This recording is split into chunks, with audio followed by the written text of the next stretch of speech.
Je suis Elias Morgan et ce matin je dois vous parler d'un tournant que j'attendais depuis des semaines et qui vient de se produire. Trump a tenté de manipuler les marchés avec une nouvelle annonce de négociation, comme il l'a fait plusieurs fois depuis le début de ce conflit, comme il l'a fait avec les droits de douane, comme il l'a fait avec chaque menace suivie d'un recul stratégique, et cette fois les marchés n'ont pas bougé. Petit rebond, puis retour exactement au niveau précédent. En 20 ans d'analyse des marchés financiers et des dynamiques géopolitiques, je sais reconnaître le moment où un acteur perd sa crédibilité de marché. Ce n'est pas progressif, ce n'est pas graduel. C'est un interrupteur qui bascule. Un jour ça marche, le lendemain ça ne marche plus. Cet interrupteur vient de basculer et les implications de ce basculement pour la guerre, pour l'économie, pour vous sont considérables. Je vais vous les expliquer en détail. Commençons par ce qui s'est réellement passé avec l'extension de 10 jours. Trump a publié un post sur Truth Social annonçant une pause de 10 jours dans la destruction des centrales électriques iraniennes jusqu'au 6 avril à 20 heures, heure de New York. Il a affirmé que cette pause faisait suite à une demande iranienne et que les négociations se passaient très bien. Voilà ce que les sources sérieuses rapportent en parallèle. Le Wall Street Journal a confirmé via des sources dans l'équipe de médiation que les Iraniens avaient soumis une contre-proposition de base aux intermédiaires. L'Égypte, la Turquie et le Pakistan transmettaient des messages. Les Américains n'ont pas répondu à cette contre-proposition. Et l'Iran a démenti catégoriquement avoir demandé une extension. Leur position publique était limpide. Ils n'ont pas dit donnez-nous 7 jours avant de bombarder nos centrales électriques. Personne ne dit ça. Ce n'est pas une position diplomatique, ce n'est pas ce qu'un État souverain demande à un agresseur. L'Iran produit même des vidéos satiriques en intelligence artificielle. Une version Lego de Trump brandissant un panneau victoire pendant que l'arrière de sa figurine fond et prend feu simultanément. Ce n'est pas de la communication diplomatique standard, c'est de la dérision publique assumée. Ils savent que Trump va déclarer victoire à un moment donné et ils le disent ouvertement. Ce que cette séquence révèle analytiquement, c'est que les négociations telles que Trump les décrit n'existent pas en tant que négociations directes. Ce qui existe, ce sont des transmissions unilatérales de positions via des intermédiaires et une contre-proposition iranienne à laquelle Washington n'a pas encore répondu. Ce n'est pas du tout la même chose. Parlons maintenant du marché qui ne croit plus. C'est le point le plus important économiquement de toute cette séquence. Rappelons ce qui s'était passé lors de la précédente annonce de trêve de 5 jours. Trump avait posté, les marchés avaient répondu. Le pétrole était redescendu vers 80 $. Le S&P 500 avait rebondi. Les investisseurs avaient dit, d'accord, il y a apparemment des négociations, on allège la pression. Cette fois, petit rebond, puis retour immédiat au niveau précédent. En économie financière, on appelle ça l'épuisement de la prime de crédibilité. Chaque acteur de marché qui lit un post de Trump sur Truth Social fait maintenant mentalement le même calcul. Est-ce que je crois que c'est vrai? Est-ce que les autres croient que c'est vrai? Et si personne ne le croit, est-ce que ça va quand même créer un mouvement auquel je peux participer? Ce dernier calcul, c'est ce qui avait maintenu l'efficacité des posts de Trump sur les marchés, même quand leur contenu était douteux. Les traders rationnels pouvaient jouer la vague même en sachant que c'était de la manipulation. Quand ce calcul cesse de fonctionner, quand la majorité des traders arrivent simultanément à la conclusion que tout le monde va vendre plutôt qu'acheter, le mécanisme se brise. C'est exactement ce qui vient de se passer. Et voilà les implications économiques directes de ce basculement. La stratégie centrale de gestion économique de cette guerre reposait sur la capacité de Trump à calmer les marchés, à maintenir le pétrole bas et les actions stables par des déclarations même non fondées. Cette stratégie permettait de dissocier la réalité physique, le détroit d'Ormuz fermé, des millions de barils manquants, de la réalité financière des marchés. Cette dissociation est maintenant en train de se refermer. Le marché commence à prisser la réalité physique plutôt que la communication politique, et la réalité physique est beaucoup plus sévère que les futurs ne le suggéraient. Permettez-moi maintenant de vous expliquer le mécanisme qui gouverne réellement les décisions de cette administration. C'est le plus important pour comprendre ce qui va suivre. Le marché obligataire américain.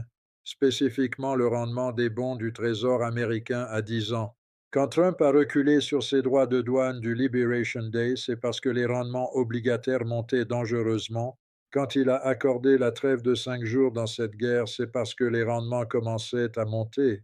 Chaque fois que Trump a fait marche arrière sur une décision économiquement agressive, les données montrent que le marché obligataire avait commencé à se tendre. Le seuil critique que les analystes sérieux suivent, 4,5% sur le 10 ans américain. C'est le niveau à partir duquel les coûts d'emprunt de l'État américain commencent à devenir vraiment problématiques. C'est le niveau qui commande l'attention de Trump. Voilà pourquoi moi, Elias Morgan, je surveille ce chiffre chaque matin avant tout le reste. Pas le S&P 500, pas le prix du pétrole. Le rendement du 10 ans américain, parce que c'est le chiffre que Trump surveille et c'est le chiffre qui détermine à quel moment il est prêt à faire des concessions. Le problème économique actuel, les rendements montent même quand Trump annonce des négociations, ce qui signifie que le marché obligataire, le marché le plus sophistiqué du monde, celui qu'on ne peut pas facilement manipuler, a lui aussi cessé de croire les annonces de paix.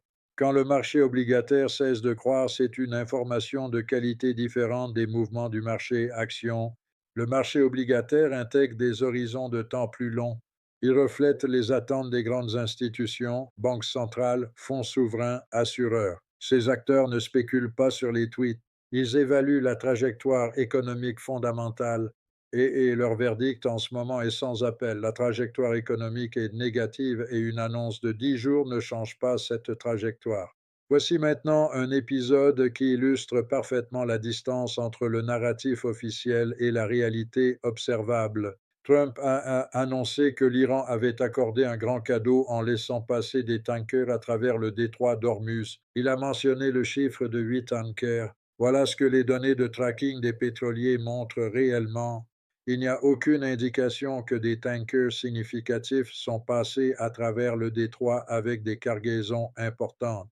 Quelques navires légers peut-être, mais certainement pas de flux significatif de pétrole brut. Et voilà ce que ça signifie si c'est vrai, même dans ce scénario minimal. L'Iran a laissé passer un navire léger, non pas pour faire une concession à Trump, mais pour démontrer qu'il contrôle le détroit, que c'est lui qui décide qui passe et qui ne passe pas, que Washington ne contrôle pas ses eaux. Téhéran le fait. C'est exactement la même logique que l'Égypte avec le canal de Suez, une source majeure de revenus souverains, environ 10 milliards de dollars par an, basée sur le contrôle d'un passage maritime stratégique. Et l'Iran est en train de codifier en droit son système de péage sur le détroit d'Ormuz. Le Parlement iranien travaille sur une législation qui formalise ce contrôle. Ce n'est plus une mesure de guerre temporaire, c'est une politique souveraine permanente.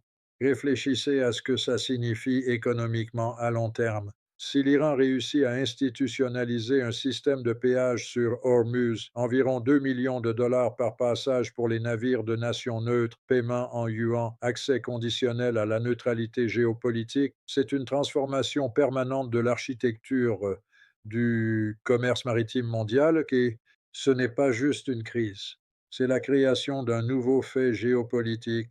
Abordons maintenant ce que les données militaires continuent de montrer parce qu'elles expliquent directement les décisions diplomatiques. Israël est en train de manquer sérieusement d'intercepteurs de missiles, les États-Unis également, et leurs alliés dans la région aussi. Les projections d'épuisement que j'ai analysées en détail dans mes épisodes précédents continuent de se confirmer par les sources ouvertes, et voilà la conclusion logique que l'Iran en tire. Dans quel monde serait-il rationnel pour l'Iran de demander une pause de 10 jours? Voyons ce que ça signifierait concrètement pour eux. S'il vous plaît, donnez-nous 10 jours pour que vous puissiez reconstituer vos stocks d'intercepteurs qui s'épuisent, réorganiser votre logistique militaire et revenir frapper avec des capacités renouvelées. Ce n'est pas une demande que fait un acteur en position de force. Et l'Iran est en position de force, ou du moins pense l'être, et les données le soutiennent. Chaque jour de continuation, c'est un jour de plus d'épuisement des stocks américains et israéliens, un jour de plus de revenus pétroliers iraniens à 160 millions de dollars, un jour de plus de démonstration mondiale que l'Iran peut tenir face à la première puissance militaire mondiale. Pourquoi demanderait-il une pause? La réponse honnête, il ne le ferait pas. Et c'est ce que disent toutes les sources proches de la réalité diplomatique. Je dois maintenant analyser une déclaration de J.D. Vance qui mérite une attention particulière parce qu'elle révèle quelque chose d'important sur l'état réel de la justification stratégique de cette guerre. Vance a expliqué pourquoi les États-Unis menaient cette guerre en utilisant l'analogie d'une personne portant une veste explosive dans un supermarché. Sauf que dans son scénario, ce n'est pas une bombe ordinaire, c'est une veste nucléaire. Je comprends l'intention rhétorique, je comprends l'argument sur la non-prolifération nucléaire, mais voilà l'analyse honnête de cet argument. Premièrement, si la non-prolifération nucléaire est le vrai objectif, il existe plusieurs pays dans le monde avec des arsenaux nucléaires non déclarés ou des ambitions nucléaires bien plus avancées que l'Iran. La Corée du Nord possède des missiles balistiques intercontinentaux capables d'atteindre les États-Unis. Personne ne mène de guerre contre Pyongyang. Deuxièmement, et c'est là que l'analyse devient vraiment inconfortable, cette guerre a paradoxalement rendu plus probable la décision iranienne de se doter de l'arme nucléaire. Pas moins probable. L'Iran a observé ce qui est arrivé à Kadhafi qui a abandonné son programme d'armes de destruction massive en échange de garanties occidentales. Il a été renversé et tué. L'Iran a observé ce qui est arrivé à Saddam Hussein, désarmé puis attaqué. L'Iran observe maintenant ce qui lui arrive, bombardé massivement malgré l'absence d'armes nucléaires. La conclusion que tout État rationnel tire de ces observations, l'arme nucléaire est la seule garantie de survie face à une puissance hostile. C'est la leçon de la Corée du Nord, qui n'a pas été attaquée précisément parce qu'elle dispose de cette capacité de dissuasion. En lançant cette guerre, Washington n'a pas rendu le monde plus sûr vis-à-vis du nucléaire iranien. Il a créé les conditions qui rendent la décision iranienne de développer l'arme nucléaire plus rationnelle que jamais. C'est ce que les économistes appellent une externalité négative non anticipée, une conséquence qui produit l'exact opposé de l'objectif déclaré. Des sources proches de la Maison-Blanche rapportent que Trump est fatigué de cette guerre et veut passer à autre chose. 13 soldats américains morts, des dizaines de blessés graves, des bases militaires inhabitables, des stocks d'intercepteurs épuisés, une économie mondiale sous pression. Je ne dis pas ça de façon morale, je le dis économiquement et analytiquement, parce que voilà ce que cette fatigue signifie pour la trajectoire du conflit. Un dirigeant qui veut passer à autre chose va chercher une sortie, n'importe quelle sortie qui peut être habillée en victoire. Et les analystes qui observent le comportement de Trump identifient le scénario le plus probable dans sa tête, envoyer des forces spéciales en Iran, récupérer symboliquement une partie du matériel nucléaire, déclarer mission accomplie et sortir. Ce scénario a une logique politique interne pour Trump. Il crée une image spectaculaire, il permet une déclaration de victoire sans ambiguïté symbolique, il permet de passer à autre chose. Le problème avec ce scénario, Israël continue de frapper. L'Iran ne fait pas la distinction entre opérations américaines et israéliennes. Les missiles iraniens continuent de pleuvoir sur Tel Aviv et au-delà. Même si Trump sort, le conflit continue. Les conséquences économiques continuent. Le pétrole reste haut, les marchés restent sous pression. Il n'y a pas de sortie propre disponible. C'est la structure du piège que j'analyse depuis le début. Voilà maintenant la question que je trouve analytiquement la plus fascinante de toute cette crise. Quand la manipulation de marché via les réseaux sociaux atteint ses limites, que fait le manipulateur? Il peut soit accepter que son outil est épuisé et changer de stratégie, soit tenter des annonces encore plus spectaculaires pour recréer l'effet de surprise. Dans le second cas, il y a un risque économique majeur.